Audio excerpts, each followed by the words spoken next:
America's favorite CEO, Bob Iger, was out in force this past week. They did a town hall talking to investors, talking about the enormous failures that they've had over the past few years, making every excuse in the world. We were overextended because we had to make non-Disney products because of the Fox acquisition. We believe in the sequels, but maybe we're making too many sequels. We were stretched too thin. The Marvels bombed because of the pandemic. It had nothing to do with the quality of the film or the fact that they basically just took their entire product line in the wrong direction, and they've been doing this for several years. Obviously, you're never going to reach the heights of the MCU phases 1 through 3 again. That's unprecedented successes. Those are billion-dollar movies after billion-dollar movie after billion-dollar movie, like low water mark being like $750 million, I think, for the Ant-Man 2 movie. Just enormous successes. But there was something always beneath the surface, like what the hell is going on with Lucasfilm? What is going on with Star Wars? And then we got Willow, and then we got Indiana Jones and the Dial of Destiny. You're like, whoa, that's really messed up. What is going on with Pixar? Why are we making movies about girls getting their period and releasing it as a Pixar movie? What's going on with Disney? Why are we talking about Strange World? And the big selling point is that one of the characters is going to be gay, rather than talking about the family adventure, because the Disney audience is the family audience. That's why they went out and acquired Marvel Comics, because they had all the princesses in the world, but they didn't have the tentpoles they needed for young boys, and they decided that superheroes were the way to go, and they were absolutely right. It was proven when they put out the product, and they were absolutely dedicated to delivering the best superhero movies that they could possibly do, and we had unprecedented successes. And nothing really adds up with what Bob Iger is saying out there, because he's saying one thing in his town hall meetings. We know that there's a kind of a takeover going on. Nelson Peltz is back. He's got an even bigger investment in Disney at this point, wants to get on the board and wants to affect dramatic change to their processes and the types of movies that they're putting out, and getting back to the core fundamentals of what made Disney great.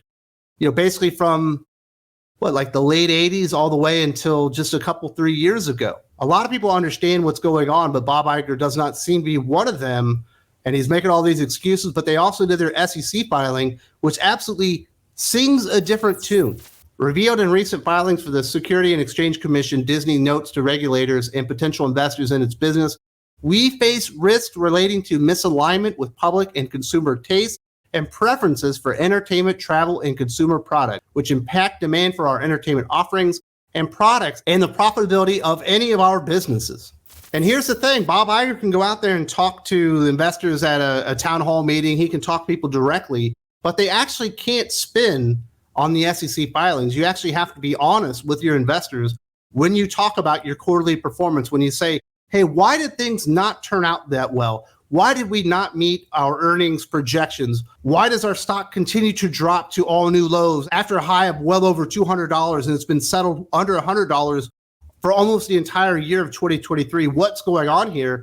And they're saying, yes, there's a misalignment between what our customers want and what we're delivering. They forgot that their customers are families. They are a family brand, people with children. And quite frankly, they have not been creating stories that are all that kid-friendly for a very long time. You have to watch out when you're on Disney Plus. Even if you got the kids setting and you have a kid's profile on there, not everything on there is going to be right for your kid, because you can't trust Disney anymore. And that's the big disconnect. They forgot who their audience is.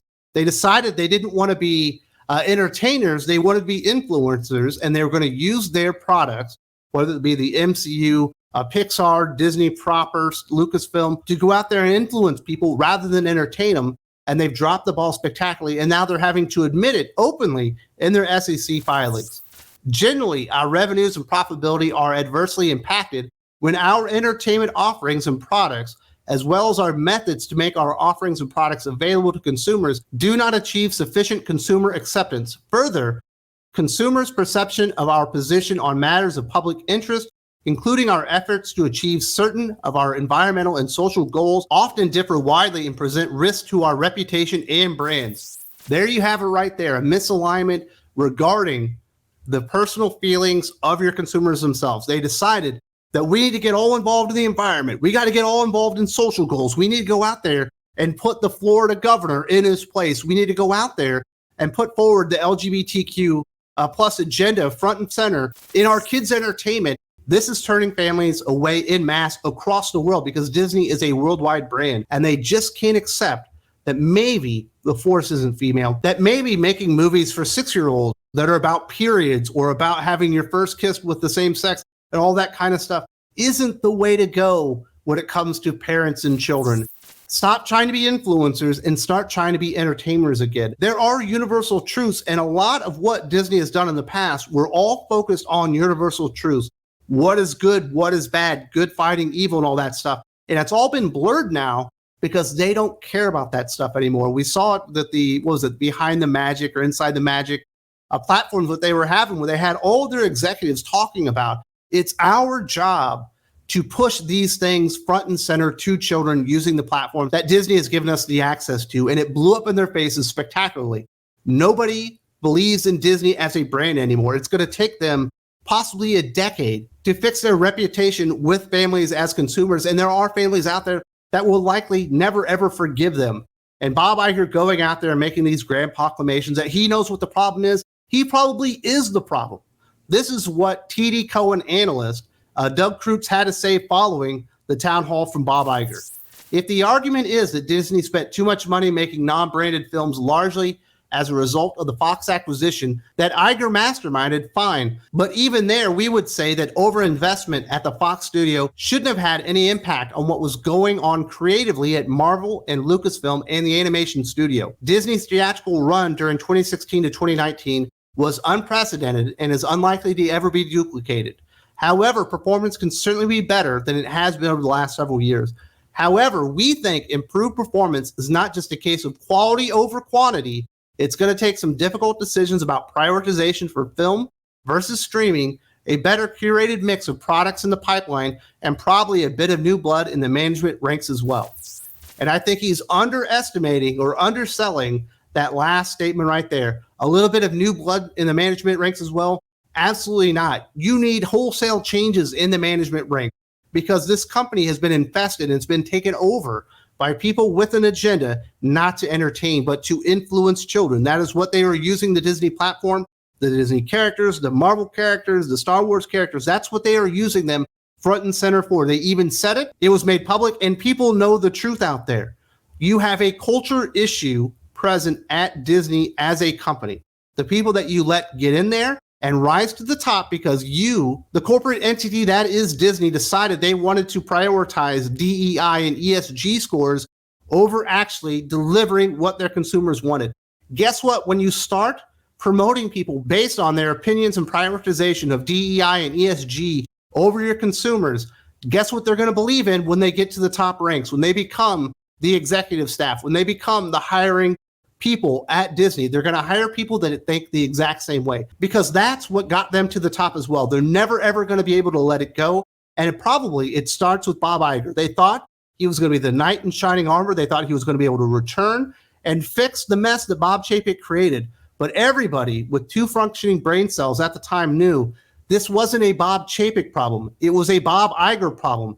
Bob Iger had started all the initiatives that were blowing up in Bob Chapek's face before he resigned and left as the CEO and promoted Bob Chapek. And they were all bad ideas at the very beginning, and they all blew up in his face. And you probably can't save Disney with Bob Iger as the CEO anymore. And I know they gave him a contract extension, and you're probably going to eat an enormous financial haircut, but I don't see Disney getting fixed with that guy at the head because he's never going to clean house and clean up the mess that he created and actually admit that he was wrong. There's an enormous amount of hubris there, and you have to be a humble individual to be able to admit that you were wrong.